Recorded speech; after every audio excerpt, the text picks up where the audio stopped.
Klain, I had a few questions before I leave back for my district. You mentioned that you graduated Harvard Law School in 1987.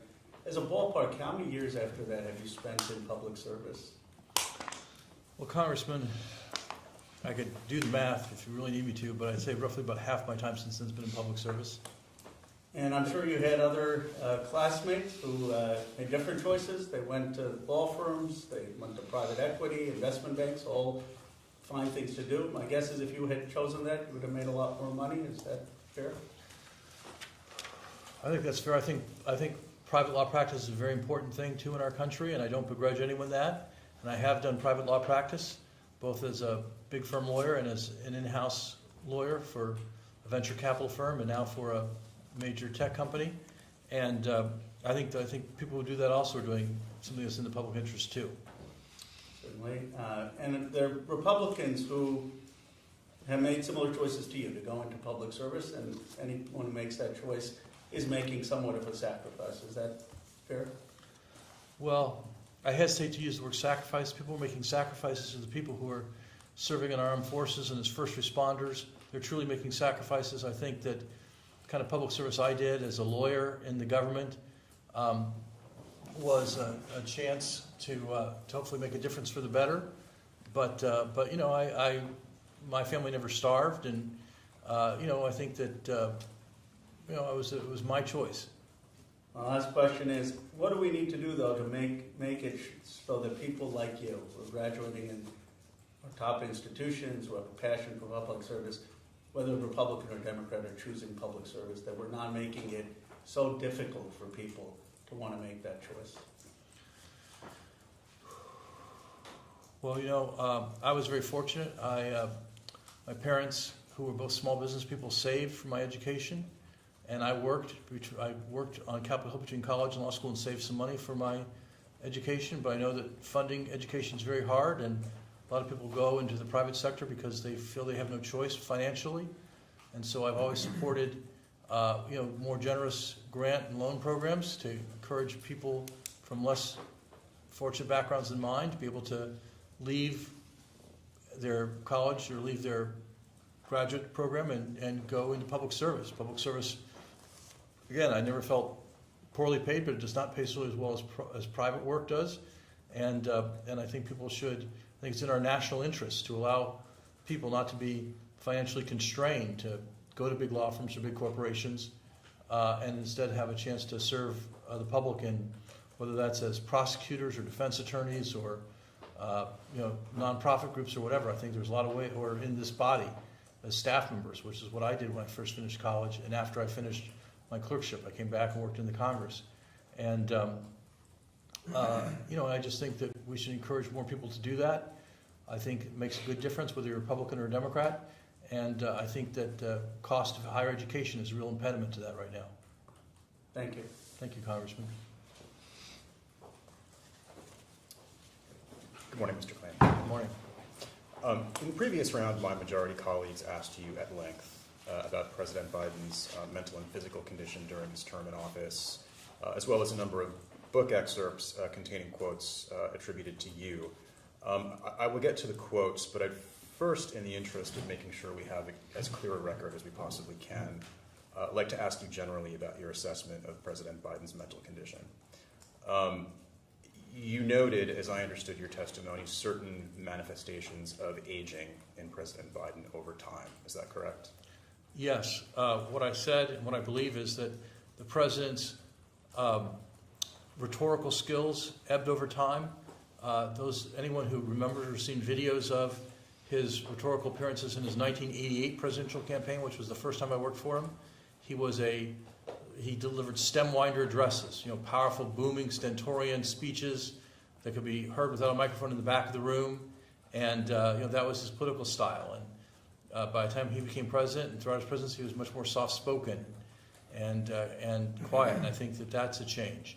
But in terms of his mental acuity, I had no doubt at any time that the president was mentally fit to serve as president and mentally fit to make the decisions of president. So mentally fit to fully and competently execute the duties of the presidency? Absolutely, yes. Throughout his term in office? Throughout his term in office, yes. Was it ever your view that President Biden was unable at any point during his term in office to make decisions about matters within the scope of his presidential duties? Well, you said at any time, and what I'll say is there was a time, I believe in 2022, when the president had to receive anesthesia for a medical procedure, and for that brief period of time, for those couple of hours, which he was incapacitated, he handed over powers on the 25th Amendment to the vice president, who became acting president. But that would be the only time I recall, yes. So, apart from that one instance, you never held the view that President Biden was unable to execute the duties of No, his I've always office? believed the president was capable of executing the duties. That's my opinion, and that was based on my interactions with the president. Did you ever have any concerns about President Biden's ability to handle significant policy matters at any point during his term in office? No, I did not. As I explained earlier, I thought he handled one of the most difficult policy matters he faced as president in a way that showed his acuity to exceed those of most experts, which was his response to Russia's threatened invasion of Ukraine and ultimate invasion of Ukraine.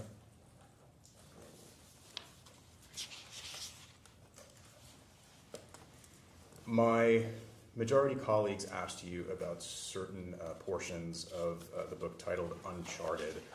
So I'd just like to walk through those again, just to make sure that we're completely clear as to what you did and did not mean when you spoke to the author of that book. The first quote you were asked about was in the context of the debate prep and involved the phrase, couldn't grasp what the back and forth was. And as I understood your testimony, the issue you were addressing there was President Biden's lack of preparedness. Is that accurate? His preparedness and his lack of familiarity with what Donald Trump was saying on the campaign trail and the fact that it was getting traction with the voters. So you were not suggesting by those words any inability on the president's part to understand what the Trump campaign had been saying? I was not speaking to the president's mental acuity, just the state of his then current absorption of what was going on in the campaign. And another point in the Uncharted book, there's a view attributed to you that President Biden was, quote, unaware of what was happening in his own campaign. And I take it again, you were referring to his lack of familiarity with the issues taking place on the ground in the context of the campaign. Is that fair? That is fair. I made that clear to Mr. Whipple. I've made that clear to Mr. Whipple in subsequent conversations after the book came out. So the words out of it are not a reference to any issue with mental acuity on the president's No, part. the words out of it are that he was very, very aware of what was being said by NATO leaders and not really aware of what Donald Trump, his opponent in the 2024 campaign, was saying and how voters were reacting to that. In your view, was President Biden the first presidential candidate to fall short in that respect in the context of preparing for a debate? No. In fact, I've prepared virtually every Democratic nominee for president for their debates going back to 1992. And so I've seen this many times before.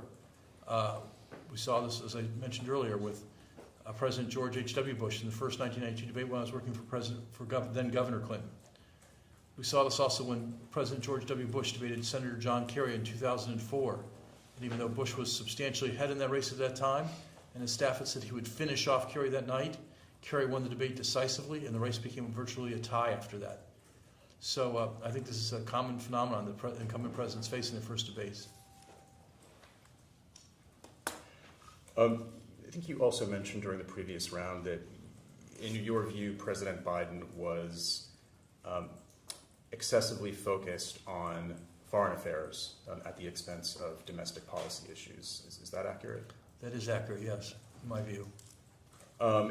You, as you mentioned, you viewed him as comparable to President George H.W. Bush in that respect. Yes. Did you ever have a view of former President Bush as mentally infirm? I did not, no.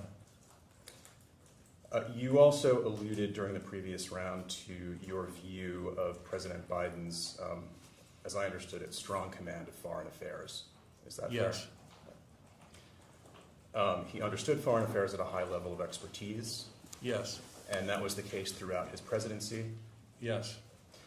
Would it be fair to say that President Biden had a stronger command of foreign affairs than many public servants significantly younger than him? Yes, as I explained with regard to the invasion of Ukraine, there were many global leaders, including President Zelensky and President Macron, who were obviously both younger than President Biden, who were just absolutely confident that Putin was not going to invade. You could have turned on television and seen any number of former military leaders or other pundits saying, this is crazy, it's not going to happen. And it did happen, and President Biden always believed it would happen.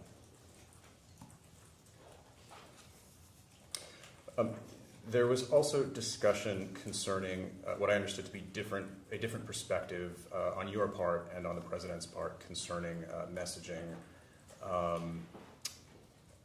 surrounding the concept of bridges and jobs. I think the president, Yes. in your telling, was very focused on that message. You had a different view. So the issue there, as I understood it, was, again, a difference in perspective between yourself and President Biden. Is that accurate? That is accurate, yes. And as I said before, I think that part of his view was hardwired as service in this body, where kind of delivering pork for the district is seen as a major part of someone's job. I don't think that's what people were looking for in a president, and I thought it was an ineffective message for a presidential campaign.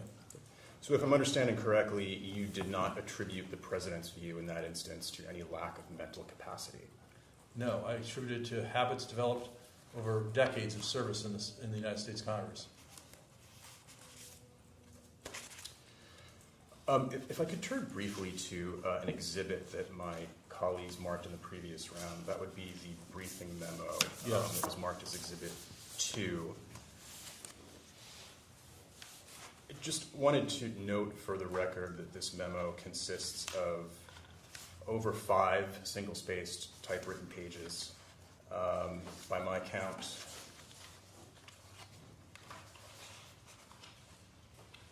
7 subheadings.